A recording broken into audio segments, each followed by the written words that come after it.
Hi, good morning, everyone. Welcome back to the series of All About English.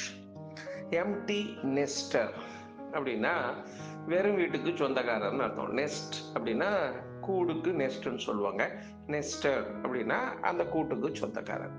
இது எப்படின்னா அந்த கூடுன்னா கூடுன்னு எடுத்துக்கூடாது. வெறும் வீட்டுக்கு சொந்தக்காரர். அது என்ன வெறும் வீட்டுக்கு சொந்தக்காரர் அப்படின்னு கேட்டா, இப்போ அப்பா அம்மா குழந்தைகளை வளர்க்குறாங்க.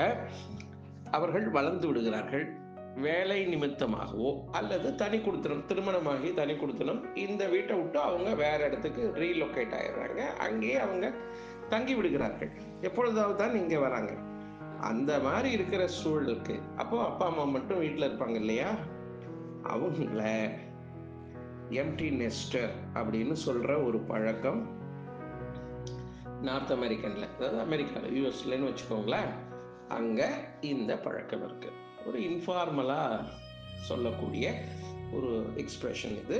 ஃபார்மல் கான்டெக்ஸ்டில் யூஸ் பண்ணுறது வழக்கம் இல்லை. ஸோ எம்டி நெஸ்டர் அப்படின்னாக்கா a parent whose children have grown up and left home. இதுதான் நம்ம நாடு மாதிரி வேலைக்கு தான் போகணும்னு இல்லை. வளர்ந்தோடனே அவங்க அவங்க வேலையை பார்த்துக்கிட்டு போயிடுவாங்க. இது ஃபாரின்ல ஒரு வழக்கம். இதை எல்லோருக்கும் கேள்விப்பட்டிருப்பீர்கள், உங்களுக்கு தெரிஞ்சிருக்கும். அது போல இருந்தாலும் கூட எம்டி நெஸ்டர். இப்போ நம்ம இந்தியன் கான்டெக்ட்ல இதை பயன்படுத்தணும்னா, எல்லாரும் வளர்ந்து திருமணமாகி அவர்கள் அங்கங்கே தனித்தனியாக செட்டில் ஆகி விடும்பொழுது இந்த வீடு வெறுமையாக இருக்கும் அல்லவா, அப்பொழுது அந்த பேரண்டை, பெற்றோரை நாம் என்ன சொல்லலாம்னா எம்டி நெஸ்டர் அப்படின்னு சொல்லலாம்.